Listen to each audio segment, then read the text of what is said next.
I'm good. I've been doing this for 20 years. I am totally good. Okay.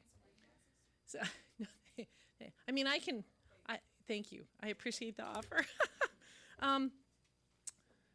Okay.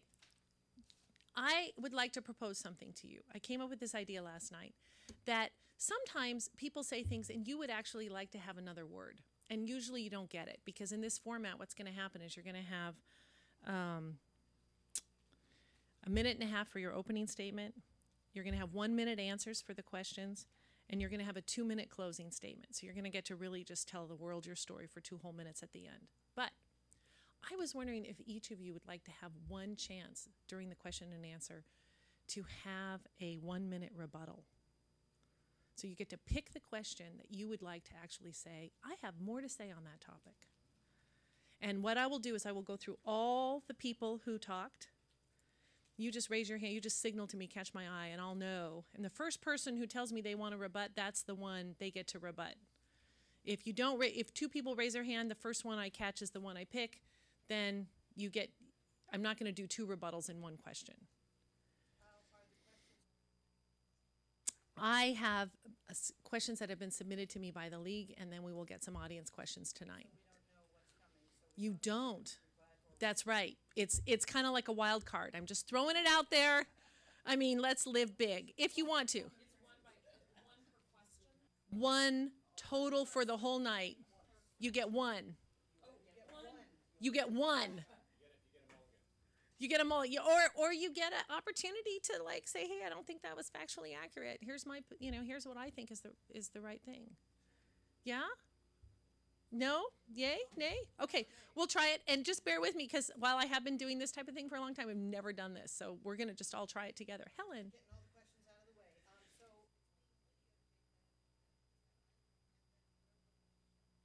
the way.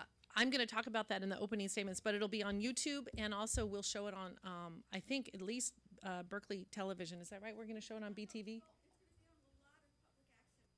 Lots of public access.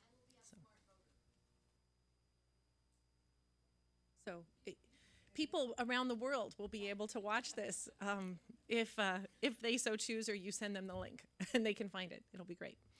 I'm trying to think if there's anything else important. Oh, one other thing is I'm a little bit of a time curmudgeon. I like to save the time because I want you to get as many issues as you can in front of voters.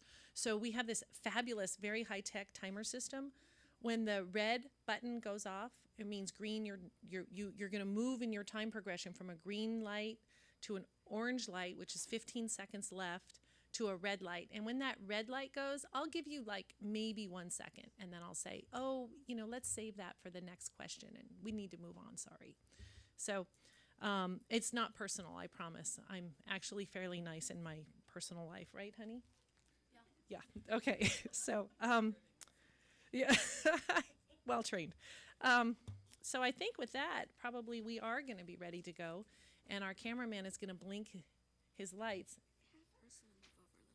Ursula, can you move? Can you move in a little closer? And Naomi and Karen, can you move in a little closer? Now I'm going to start because I had to count to 10. Thank you, Nancy. All right.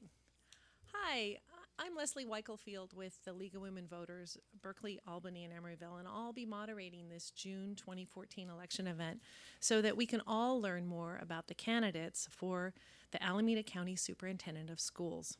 This forum is co-sponsored by 10 Leagues of Women Voters, the City of Alameda, Berkeley, Albany, and Emeryville, Eden area, Fremont, Newark, Union City, Oakland, and Piedmont.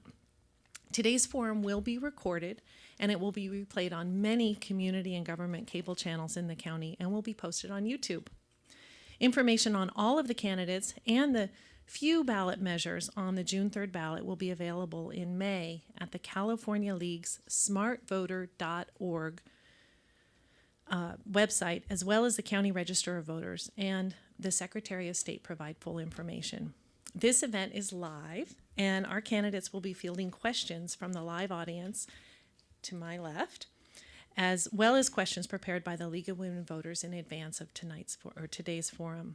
While the League did prepare questions, we are here tonight to provide a service to you, the voter, and we will take no position on the issues discussed. The Alameda County Superintendent of Schools position has been held by the same incumbent since 1999, Sheila Jordan.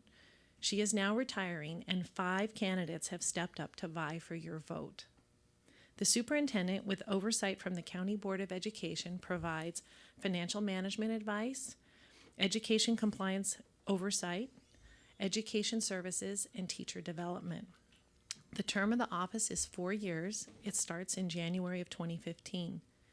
If no candidate gets 50% plus 1 of the votes in the June 3rd primary, the 2 candidates with the most votes will face each other in a runoff in the November election. This year's candidates are Jeff Bowser, who is a Pleasanton Unified School District board member, Naomi Eason, a nonprofit executive director, this is so bad of me. I already made a mistake. Let's back up. Jeff Bowser, Pleasanton Unified School Board. Karen Monroe, who is sitting to his left, who is the Associate Superintendent of Alameda County. Naomi Eason, who is a nonprofit executive director. Helen Foster. And finally, Ursula Reed, who is a council member in San Leandro. Thank you for bearing with me during that awkward introduction. The format for our 90-minute event today will be 1.5-minute opening statements from each of our candidates, followed by questions, and with up to 1-minute answers from each of the candidates. So I'll be asking questions, and then we'll be moving the order along as we go. So each of you will have a turn or multiple turns, being the first person to answer the question. And then we will end with a 2-minute closing statement from each of the candidates. Because this is live and we do have to end after 90 minutes, I may end up having to shorten that time at the end, but I will do my best to preserve it for you. Additionally, each candidate will be given an opportunity for a one-time, 1-minute rebuttal on the question of their choice. They will let me know that they want to rebut the responses by raising their hand when all of the candidates have spoken, and that candidate will be given the rebuttal slot. If multiple candidates would like to rebut the answers, I will choose the order based on the first hand raised. And only 1 rebuttal will be given per question, so we'll save that second hand for the next one. Candidates, please keep track of your time. We want the voters to hear as much as they can about you. To help, we've brought our timer, and I introduced the timer to you off air before we started, but when the timer goes red, that's when I say, okay, let's move on to the next question. So why don't we go ahead and start with opening statements? And I believe, Jeff, you are going to start. Thank you, and thank you for putting this forum together. It's a great opportunity for us to talk about what we're passionate about. You had asked us to prepare 3 things to kind of differentiate ourselves from the others, and for me, it's about experience and leadership. My background has been in education that I've served at all levels, elementary, middle, high school. I was a principal at the inmate education program in Santa Rita Jail. I was a teacher at a continuation high school. And with that background comes credibility. I currently serve as a school board member, and in my also in my profession, I work with cities, counties, and schools throughout Northern California, helping them with implementing technology. So part of that is looking at building that credibility and relationship for the oversight piece. With this new local control funding formula, it's very important that the county superintendent provide that oversight. And part of that is being able to convince the superintendents. We all know that the power is in the threat of the veto, not the veto itself. When you veto it, it does go off to someone else. So in this case, having those relationships, as I've built over the years with the school districts and superintendents, that differentiates me. I'm also serving a public service. All of my votes and comments are there for all of the public to see and recorded for posterity. And the last piece that I want to say is it's about passion and connection with people. And throughout my career, whether my last job was at the Alameda County Office of Ed, was building a collaborative between all of 13 counties throughout Northern California. Thank you. Thanks, Jeff. Karen? Hello, my name is Karen Monroe. Thank you so much for having us. I am the current Associate Superintendent of Schools for Alameda County.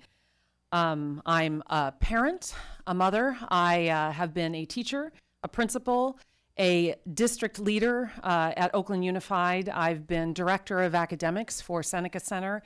It's an organization that serves youth with deep social emotional challenges. Each day I bring to bear at the County Office of Ed my expertise to help ensure the fiscal and academic solvency of the 18 school districts that we serve.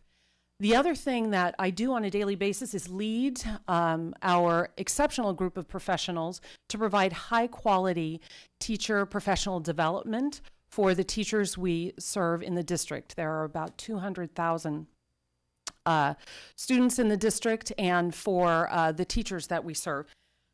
Also, I work to provide health, safety, and wellness programs for students at Alameda County. Mental health is a huge focus in our court and community schools. Many people don't know that the county stands in the gap for the least served students, our students at court and community schools, and these services are imperative to them. I believe that the next superintendent of schools needs to be someone with a track record of having convened diverse partners, as well as providing high quality programs Thank you, for Karen. the 18 school districts. We're Thank going to you. move on to Naomi. Good evening. My name is Naomi Eason. Thank you so much for having us here tonight. When I stop to think about three things about me that differentiate me from my colleagues up here, I'm going to go way back. The first thing that differentiates me is I was actually a high school student that was kicked out of school when I was a sophomore. And I tell you that because there are many other students out throughout the 18 school districts and enrolled in court and community school that are just like me. These are students who, with the right education, the right support and mentorship and opportunities, can also be a turnaround story like I am. We have students out there that are really struggling that should have the opportunity to be college bound if they so choose, and certainly should have the opportunity to earn a livable wage. Second thing that differentiates me from my colleagues is that I have five kids of my own. My husband and I have 3 school-aged children that are actually enrolled in the Oakland Unified School District at Carl Monk Elementary School. So we have a vested interest in the fiscal health of our districts, the academic achievement of our districts, and certainly the safety therein. Finally, currently I am the California Executive Director at Bell, which is a nonprofit organization. However, before that, I spent 8 years at the county office and served as the Assistant Superintendent of Educational Services. So I have a deep understanding of what it takes to run a county office successfully. Thank you, Naomi. Helen? I am first and foremost an educator and public servant. I'm a third-generation teacher who has led California teachers, school administrators, and school districts in rigorously improving student achievement. I have 12 years of teaching experience in preschool, elementary, middle, and high school, and as a faculty member at community college and university level. I have 14 years of successful experience as a school principal at elementary, middle, and high school levels, as evidenced by consistent improvement in student performance on standardized tests, developing professional learning communities, and effectively closing the achievement gap for at-risk students. My knowledge of education and the needs of students in districts across Alameda County include teaching or site and district administration, or teacher or an administrator training, or school board trustee, and or consulting includes San Lorenzo, San Leandro, Oakland, Alameda, Dublin, Livermore, and Fremont school districts. My experience as manager of human resources classified and director of human resources certificated have given me empathy and advocacy for due process related assurances for all employees in the educational arena. In addition, I have experience in management consulting for private industry and government agencies. I hope to tell you about my 3 things that differentiate me as we progress. Thank you. Thank you. Ursula? Thank you for having us. My name is Ursula Reed, and I've been 26 years in public education to date. I hold a bachelor's degree in communication disorders and a master's degree in special education. I have worked solely in Alameda County in both Hayward and Oakland Unified School Districts. I currently work here in Oakland Unified in the special education department, working with our mentally challenged young people. I have been a parent, a speech therapist, a teacher, a vice principal, a program manager, and a director. And when my son was 6 years old and in the public schools in San Leandro, the teachers told me that my son was special ed. Of course, I, being a special ed, having a degree in special ed, knew that he wouldn't qualify, but they said, you need to have him tested. I didn't tell them I had a background in special ed. I allowed them to test him. Of course, they came back saying, oh, he doesn't qualify. And I said, well, that's interesting. How many other young African-American boys do you place in special ed and believe they qualify? I have a passion about this, and I started working with the parents of juveniles that have this circumstance as well, and I hope to work with our juveniles in this position. Thank you. Thank you, and thank you for those opening statements. We're now going to shift into questions that will be a question and then a minute response for each of you. And we're going to go ahead and start with Karen for the first response on the first question. What do you see as the most important part of the superintendent's job? I believe the most important part is building coalitions. The superintendent is the lead visionary for education in Alameda County. And in order to achieve those goals, the superintendent needs to be able to have relationships with the board, needs to be able to have relationships with staff, needs to have relationships with the 18 superintendents. We currently convene the 18 superintendents, and I already have those relationships as well as with the assistant superintendents in the districts. And I believe that those key relationships are what gets work done. I believe that it allows us to move forward internally as a staff and also as a county as a whole. Thank you. Thank you. Helen, yes, Naomi. I'm going to get this right. I believe that the county superintendent of schools is really the educational visionary for the entire county. So what that means is really providing leadership around fiscal responsibility. It requires oversight around the curriculum that's being used throughout the county, as well as the particular oversight responsibilities that are put in place by the California Department of Education. Most specifically, I believe that the county superintendent serves to be the advocate for our students in court and community schools and in juvenile hall. Unlike the district students who have a superintendent as their advocate, really the kids in community schools have none other. Thank you. Thank you. Helen?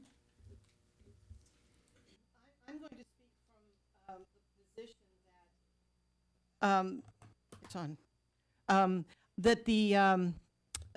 As far as I'm concerned, I've heard so many complaints from districts across Alameda County about the way ACOE has been run in the last few years that I have to say that what the superintendent should be doing and what the superintendent is doing are quite different.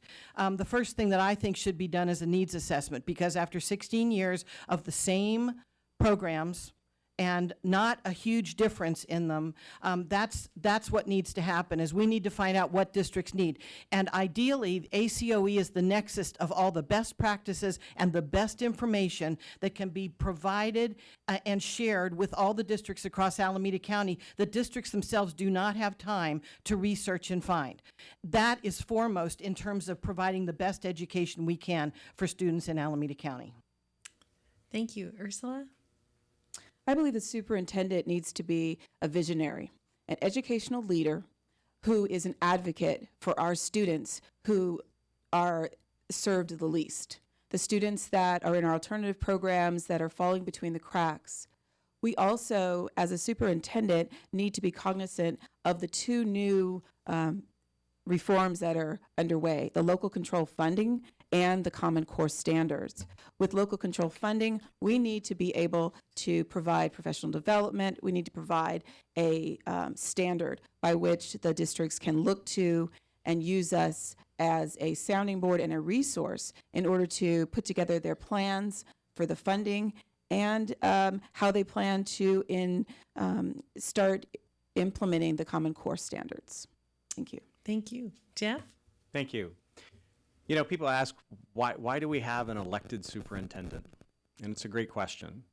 And part of it is, if you look at the average tenure of a superintendent in school districts throughout California, it's between 3 and 5 years. And it is that way because it's a tough job. It's a tough job to build those connections between school boards, principals, parents, the community.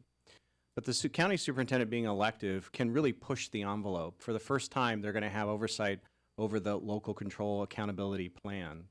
And with those connections and relationships that they build, they can push those districts to be able to serve those most needy kids. And that's really what this new funding formula is all about, is helping those that need help the most. But in order to do that, you have to build connections between the various school district superintendents and school boards and have credibility in order for them to affect that change, and also to keep and hold them accountable. Thank you. On this next question, we'll start with you, Naomi. What part does the county office play in ensuring that the state-mandated Common Core standards are implemented in each school district? There are a couple different ways that the superintendent is involved in that. First and foremost, when we look at the local funding structure that's been put in place, it is part of the superintendent's oversight to ensure that a plan is put in place so that money is spent appropriately on the most needy students. And clearly, our most needy students need more standards-aligned curriculum, and they need more standards-aligned instruction. So as the superintendent is making sure that the plans put in place are not only solid, but the money is spent appropriately, we should see a rollout of the Common Core standards that should be in conjunction with the professional development that is provided for teachers and administrators throughout the county by the superintendent. Thank you. Helen? The superintendent needs to be the curricular leader in terms of Alameda County and Common Core. And I mean that not that she has to go out and do all of the training, but she needs to provide absolutely nationally recognized experts in terms of professional development across Alameda County. So that's one of the things that's important about having a county office of education is that is the nexus of where that information comes from. That means it has to be absolutely top quality, and the research has to have been done to make sure that what's being provided to districts is absolutely the best practices and the most important information for them to use. She needs to reach out. And that, based on my understanding of districts across Alameda County, that has not been done. It needs to be done. Thank you. Ursula? Common Core is really meant to raise the bar. You know, nearly 60% of first-year college students in California weren't ready for college, and they had to take remedial courses. The thing about Common Core is that right now, the way that it's being taught is people are being trained, teachers are being trained to be trainers of other teachers. I think we need to do a lot more. We need to have master teachers that teachers can go to and actually observe them teaching, understand how it's done, and have the resources to do it. All the students have to be able to take the test on computers. So they have to know technology, and they have to have technology in their classrooms to be able to operate it and to get that ability. So I think that's what the superintendent's job is. Thank you, Jeff.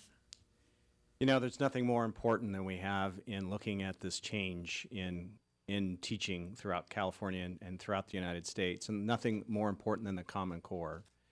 And part of that is providing those resources for teachers. And you know, it's really about that professional development and training and providing that leadership and support, which is going to be ongoing. This is going to take several years for us to implement. And it's absolutely critical that the county office provide that training and support, not only for the teachers, but the administrators as well. Someone had asked, you know, at one of my countywide school board meetings, you know, are we providing training for administrators on helping them to be able to evaluate teachers? And the question was no, not yet. So the county office needs to provide leadership and provide those connections with all of the school districts to make sure that those teachers and administrators get the professional training that they need and the follow-up that goes with it over several years. Thank you. Thank you. Karen? So this is definitely a seed change in education, Common Core is. The way teachers are being asked to look at instruction and teach, and the way students are being challenged to learn is different than it's been before. And we have had the opportunity at the Alameda County Office of Ed, I've had the opportunity to lead for this change. We are providing some of the highest quality Common Core training in the county and even statewide. We've been identified and asked to apply as one of the top counties for a $5 million grant to expand what we're doing in Common Core training.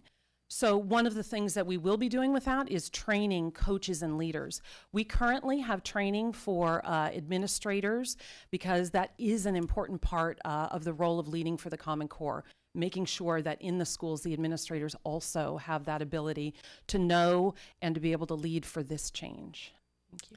Thank you. We'll move on to our next question. And this time we'll start with Helen. Which of the 18 school districts in the county has financial or other major problems that the county superintendent has or might have been responsible for?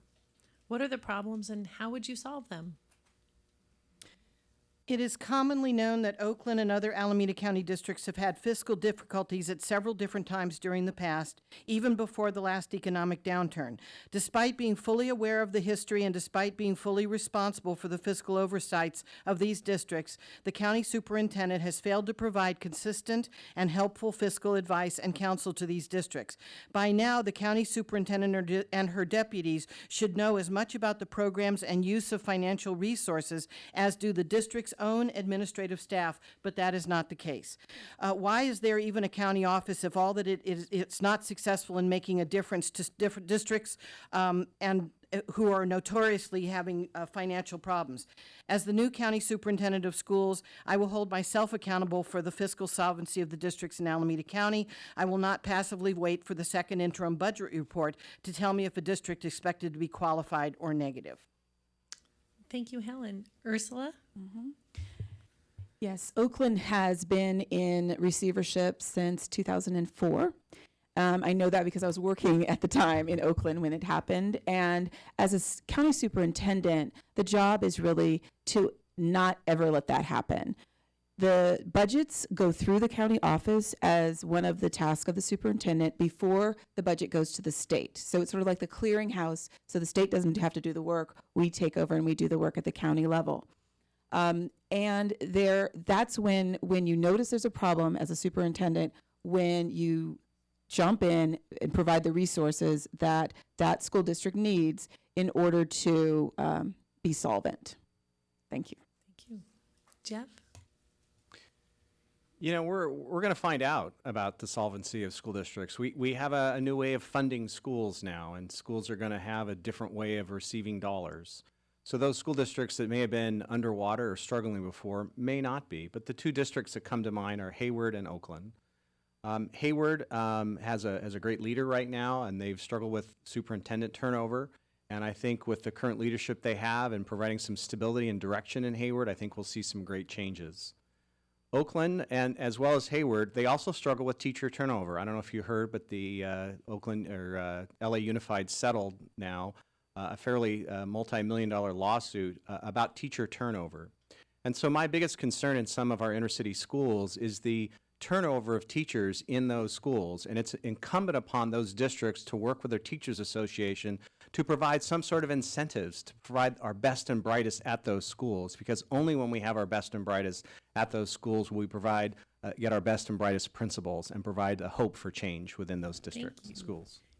Thank you. Karen? So I will add to the comments that have been made about Oakland and Hayward, particularly Oakland. I spent most of my teaching career as an educator and principal in Oakland, so I too am familiar with the challenges that Oakland has often had. Currently, I'm going to go back to the importance of relationship and connection with the district in making sure these things don't happen. One of the things that you need to know is that the 18 school districts do not share a common financial system. That's something we're working on. That is unusual for Alameda County. Other counties have all their districts on a common system, so they don't have to rely on reports. We have worked with the state auditor. We have worked with FICMAC. We are working currently with the districts, and that is the way forward. Having that relationship early and often, that communication often with districts. Naomi will wrap this one up with your response. I think some things that need to change. Number one, the relationship between the county office superintendent and the district superintendent, particularly in the case of Oakland, needs to be transparent to the public. The superintendent should be providing the district with the support they need in the area of budget, a budgeting staff at the county office who are high-quality individuals who can look at budgets well enough in advance and tag any red flags that might be leading a district down a rocky path. I believe that the superintendent has to be strong enough to make some very, very clear directives to a district who is on the way to becoming in fiscal trouble, and that needs to be done transparently in front of the community. Thank you. Ursula, we're going to start this one with you. Mm-hmm. This is for all of you, although you're answering it first. Okay. When you become county superintendent, mm-hmm. do you plan to reorganize the county office? And if so, what changes will you make and why? Okay. Yes, I do plan to reorganize the county office. The changes I want to make would be to change the focus to make it student-centered so that each one of the people that are working in the office understand what their vision is and their focus is, has to, at one point, touch a child. Then I want to lower the amount of administrators that are at the county, and I want to put more resources out into the community instead of holding them at the county office. Thank you. Jeff? Thank you. Well, the first thing I do is to make the county office transparent and a functioning team. And to do that, it's important to understand that you have customers, and those customers are your school districts. The county does provide the oversight that we talked about already, but the other piece is that they're a service agency. And for a variety of reasons over the years, those services have diminished. The reason why there's not a common financial system is they used to have one. But with changes that happened at the county office, the districts decided to go a different direction. So with that, I would make the county superintendent and the office responsive to all of the needs of the districts throughout the county. And I would do that through a customer satisfaction survey. And I would publish that survey at a board meeting, and I would develop my strategic plan in combination with the staff around what the vision and direction would be for the county office, and then we would measure ourselves just as we ask our school districts to measure their success in their local accountability plan. Thank you. Karen? So I think what's needed is alignment. We are working toward that.